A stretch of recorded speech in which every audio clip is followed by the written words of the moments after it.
पुली खेल नन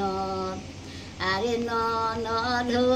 पढ़ाई तीनू रे की अरे कवन अखिलाए ननद अरे हमारा के बताई तुनु रे की अरे कवन उपाय आए ननद अरे हमारा के बताई तुनु रे की अरे लेहुले हुआ होए भौजी अरे बास के चंगेलिया रे की अरे नेटुइन के भेष भौजू अरे नायका भेट करी हनु रे की अरे नेटुइन के भेष भौजी अरे भैया भेट करी हनु रे की अरे गलियानी गलियानी ये राम अरे घूमे ने टुइनिया रे की अरे के कारा ठेहुन अरे राम अरे उठेला दर दियानु रे की अरे के कारा ठेहुन ए राम अरे उनहेला दर दियानु रे की अरे कोठावा ऊपर ए राजावा अरे हमरे के बोलावेला रे की अरे हमारा ठेहुन ने टुइन अरे उनहेला दर दियानु रे की अरे हमारा ठेहुन ने टुइन अरे उनहेला दर दियानु रे की एक घरी बीतल हे राम अरे दुई घरी बीतल रे की अरे अधेरा तिया होए ने टुइन अरे नाखारा उतार रे की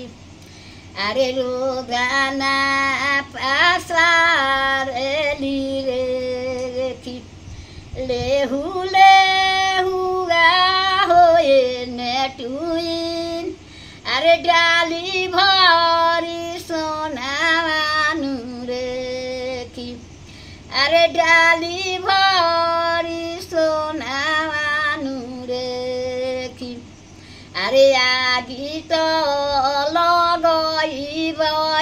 राजा जी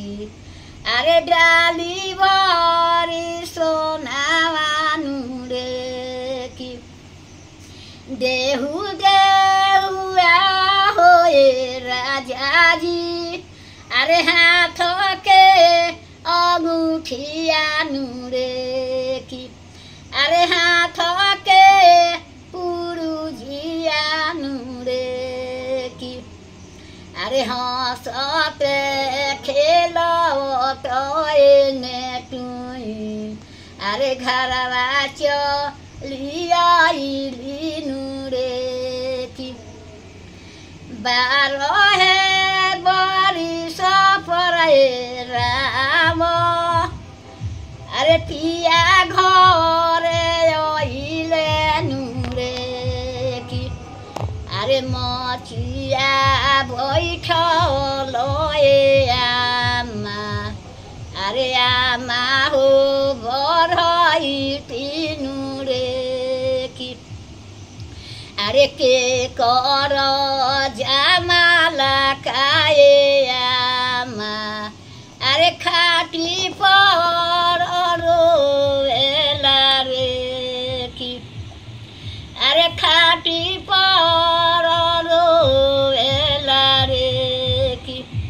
अरे देहु देहुआ होए आमा अरे जामावा से धोती आनुरे की अरे जहावा रहिले होया आमा अरे तोहे चली जाई बीरे की अरे देहु देहुआ होए सासू अरे हाथ के अंगूठी आनुरे की अरे हाथ के पुरुजी आनुरे की अरे जहावा रहे लोए रजबू अरे तोहे चली जाओ रे की गई अपन काम पके आई बेटा बिया गई आय अब देख जा तो रह गई ना पुर्जा देखल है अंगूठी के निशानी देखल कि हमरे अंगूठी है तो चल गई नंदू इधर साड़ी है कता छिना रहा है हमें बोलता है वो पोता हो गई रे जहाँ मन करता है जा